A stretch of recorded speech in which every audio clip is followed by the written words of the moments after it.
I have is just showing the pictures here. We got families coming out. We got kids. What's wrong with the picture of a baby in the womb? Well, the kids seeing that, I don't know. Well, what's wrong with kids seeing a baby in the womb? Why would that be a problem? Yeah. There's nothing wrong with seeing a baby in the womb, right? No, but are you out here just with a group? I'm by myself. You're by yourself? Yeah. Okay. It's time to wake up. Babies are getting mass murdered in the city. Many Christians are likely ignoring it. So it's time to exhort people to love and good works. It's time to get in the battle. That we work with, we have ministries here that work with women to get them through pregnancy. Yeah. And so we're working with ministries already. What about changing the cultural norm of dehumanization? It's very needed. Well, we talk about that during messages. Well, that's not going to change the culture because we need to go out there and talk about it to the lost people instead of just doing it in the building. We need to go out and proclaim the gospel of Jesus Christ on the streets. Correct. We need to go and show people, millions of people on a regular basis, what these children look like and be a voice for them and act with urgency like people are actually getting mass murdered. But most churches are not doing that. Yeah. They're relying on pregnancy center donations and like going to the March for Life once a year and talking about it like once a year on Sanctity of Life Sunday. It's grossly inadequate. We have most ministries places though, and we have ministries like Embrace Life that are here. They're working with women to give them counseling, to work them through pregnancies, unwanted pregnancies, to work with adoption That's agencies. Good. But the abortion issue is about so much more than helping needy women. It's about cultural dehumanization, because there's also in vitro fertilization that's mass murdering embryonic children, and wealthy people are creating and destroying embryos. And they're doing that because of ageism, because of discrimination. And the church is not trying to change the culture. Many churches are not trying to change the culture to abolish abortion, to make it illegal. So you have like a pro-life movement full of people who support the regulation of murder, like a heartbeat bill or a 20-week abortion ban. That's keeping abortion legal. Christians need to hear about that. They need to be exhorted to not support that anymore and to only support like a legislative bill that would be criminalizing abortion as murder, God's law. So like there's so much more involved in the whole abortion thing than just like helping needy women. That's a part of it, but we need to do so much more. Yeah. And so you're videotaping right now? I am. Yeah, and what's your purpose with the videotape? I use it to expose the wrong thinking inside institutions like this. So you're saying that we have wrong thinking? I'm thinking it's likely that many people here have wrong thinking. I go to churches all over the place, and it's the same thing over and over and over again. And we see it in the culture. Our culture is going down the drain because churches are not being salt and light. They're relying on friendship evangelism. They're trying to invite people into their business to give them tithe, and so they keep people comfortable. They keep people happy. They don't challenge them. They don't try to be radical. They don't try to be confrontational and go out and expose evil and proclaim the gospel boldly. It's more like a bunch of social clubs who do some good things, but they're not doing what needs to be done to change the culture. And there's a lot of people being led astray inside them. I grew up in the church. My dad was a pastor. I know how it works. I was led astray for many years by people in the church. Okay. I was not informed that I was living in a Holocaust. People did not act like a genocide was going on. They didn't act like people were actually getting mass murdered in a nearby killing facility. And it was my own sin of discrimination and their leading me astray that led me to live a life of sin in the church, not seeking justice and loving mercy. There's a lot of hypocrisy. There's a lot of acting like Pharisees. What did Jesus say? He said, "Woe to you, Pharisees, hypocrites! You tithe mint, dill, and cumin, and you neglect the weightier matters of the law: justice, mercy, faithfulness." So there's weightier matters: justice, mercy, faithfulness. It's being neglected by the church. So I need to be here to wake people up. Well, you're welcome to worship with us. You can come inside if you want. You just can't bring the signs inside. Okay. But you're welcome to worship with us. We have a message today on extending the gospel. Yeah. What it means to be a Christian and go out into the community and extend the gospel. Okay. We do have ministries that address the abortion issues. And so... IVF? Is IVF being addressed? In vitro fertilization? Specifically, I don't know if in vitro fertilization is being addressed, but... Yeah, that needs to happen. It's murdering... It's possible that it's murdering just as many children as the abortion industry, where they, like Planned Parenthood and the what people normally think of as abortion. So it's also human trafficking. They're freezing people in liquid nitrogen, and then they're donating them to scientific research, and they're mass murdering them. Christians aren't doing anything about that. Like, most churches aren't doing absolutely nothing to specifically address IVF. Okay. And then how many people in here are using hormonal birth control? Hormonal birth control has the ability to prevent implantation and kill children. There's a lot of pro-life people who are likely killing their own children because they're on hormonal birth control. There's a lot that needs to be addressed in the American church. Mm-hmm. Yep. Does your pastor talk about hormonal birth control? Does he talk about IVF? Does he say, hey, let's go out to the killing facility and be a loud voice for the children and act like people are getting murdered? Let's go intervene, let's go offer those people assistance at the place where they're trying to murder their children. Does he say that? We're meeting people where they are. And where they are is at the murder mill, where they go to murder their children. So are you going to meet them there? Yeah, we meet people here. We meet people when we go out into the community. Okay, well, you need to go out to the community at the place where they're murdering children.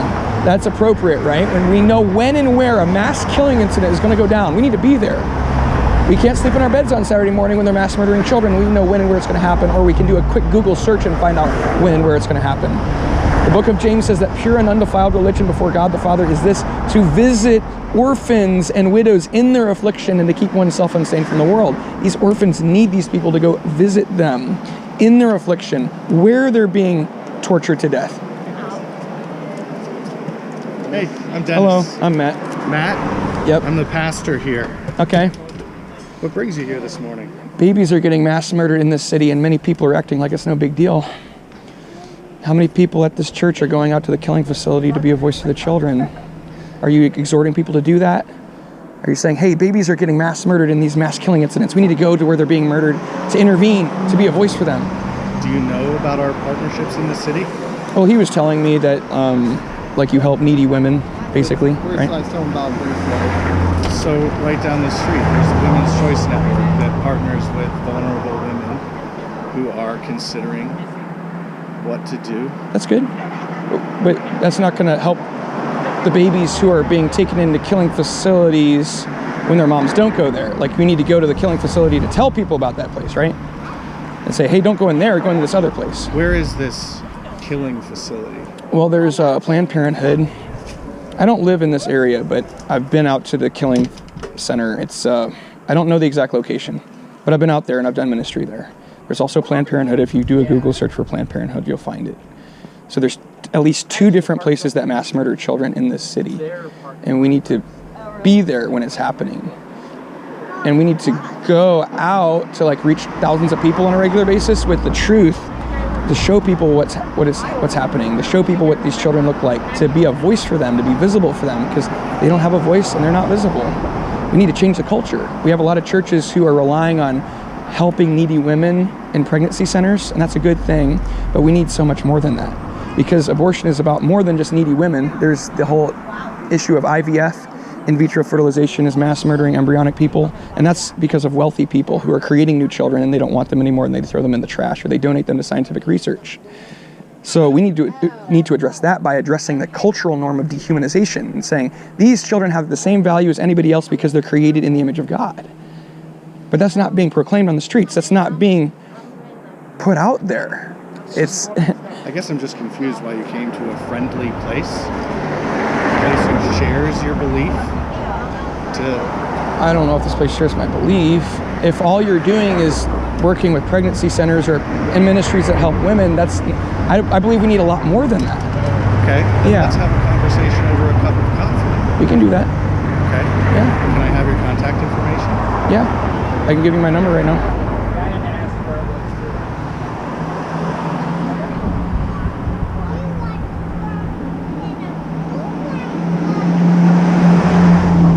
What is your name?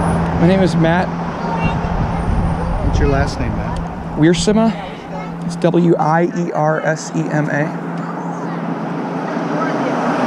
What is your email address? Or phone number? Phone number 630-423-1352. You ready to go in?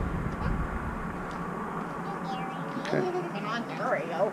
I'll send you a text message. I would love to have a cup of coffee with you. Okay. I don't live in this area, but I will probably be back here at some point, and we should meet up then. Okay. Where do you live? I live in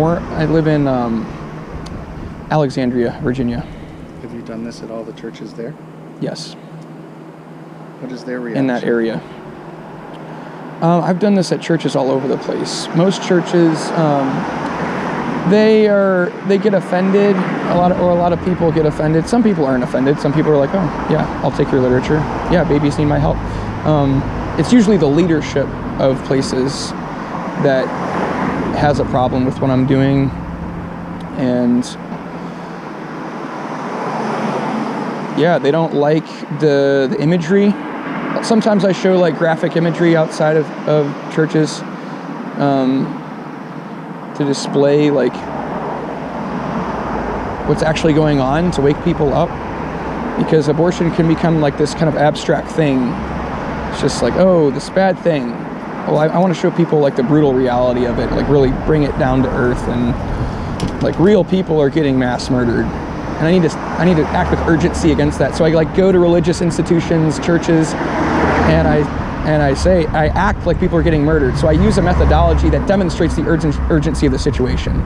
If I know that people are going to get mass murdered at a certain time and place the next day, then I'm going to go to like a place like a church, and I'm going to say, hey, this is going to happen tomorrow. This is happening all the time. Is there anybody here who will help? Let's go help them. It's urgent. I'm trying to reach a lot of people at once. So I use signs, literature, I preach to them. I'm a street preacher, so. Why not reach out to the leadership of the church before you show up? Because I'm not trying to like go through leadership channels. Like I'm trying to exhort each and every believer to repent of the sin of ageism. Personal repentance of the sin of treating people differently based on their age. That's the problem. That's what I'm trying to address. I'm not trying to create new church programs where the leadership says, hey, we've got this new anti-abortion ministry. If you want to get involved, come and do this, you know? No, I want everybody to understand they are personally responsible for loving their neighbor as themselves, for rescuing people from death, like Proverbs 24:11 says, for treating people the same. But like we have a lot of people in the church who are pro-life people, but they're not acting and living the same way they would if born people were being massacred inside their city in a killing facility. If 9-year-old children were regularly being taken into a killing facility to have their arms and legs torn off in this city, I think a lot of Christians would live their lives differently. But when it's preborn children, now it's not as urgent to them. Now it's just something where, oh, I'll give money to a pregnancy center and they'll deal with it. I'll go to the March for Life once a year. You know, it's like these little token efforts, these pathetic efforts that are they're not at the level they need to be to actually address the problem. So I hear a lot of language about I need, and other people are not caring about this exactly the way that you care about this. I need? I'm saying that children need. I know, but you were saying I need to go and do this. I need to carry this message. Yeah, I believe there's a certain methodology that I should use. I believe methodology is very important. Methodology is part of the message. Do you care as equally about other gospel issues that are impacting our culture? No, because they're not as much of a priority. There's different needs, right? Different needs are great. Like some needs are greater than others, right? So we need to prioritize according to the level of need. So when we have culturally accepted mass murder of innocent people who have no voice, who cannot defend themselves at all, that is a higher priority than, say, homelessness, right? And yet if you look at studies, that oftentimes the decision for somebody to abort a child is actually the outgrowth of lots of other cultural and social needs. Sure, yeah. But like the fundamental problem is sin and rebellion against God, and that needs to be addressed with the gospel. That needs to be, and I think like the fundamental like problem is like the certain sin of discrimination, just not viewing these children as having the same value as born people. I think when somebody starts to really believe that these children have the same value as born people, they start to live differently. They start to treat these children differently. And there's a lot of different factors that lead to abortion. That's why I go and preach at strip clubs, because men are objectifying women and using them for sex. And that like irresponsible fatherhood encourages, like it leads to abortion. You have a lot of men creating new children and abandoning women, and the women feel more pressure to like, they feel a greater desire to abort because there's no male provider to help them out. So yes, I do try to address like sexual immorality as well, because that leads to abortion. So I agree with you. I agree with what you're doing. I agree with the message you're carrying. Yeah. I'm struggling with the process. The methodology.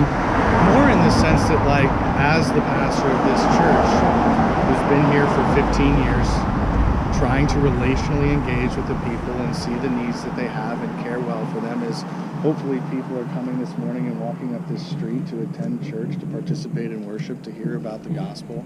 Maybe for the very first time, Yeah. this becomes a barrier for somebody who is like, why in the world would somebody who doesn't know Jesus share exactly your way of thinking about these things when their mind has not yet been renewed, their hearts have not yet been made new? They likely won't. And that's part of like demonstrating what Christianity is, by like doing this kind of thing and being like, hey, this is what Christians do. They become a voice for the voiceless. They seek justice and love mercy. They visit orphans and widows in their affliction. And so when we're bold and we make a big deal about this, we're demonstrating to people what real Christianity is and what it means to follow Jesus. He said, whatever you did not do for the least of these, you did not do for me. I appreciate that you're here. Okay. I think just as an encouragement, I don't know that you will do this. You have a very clear methodology and process that you're following.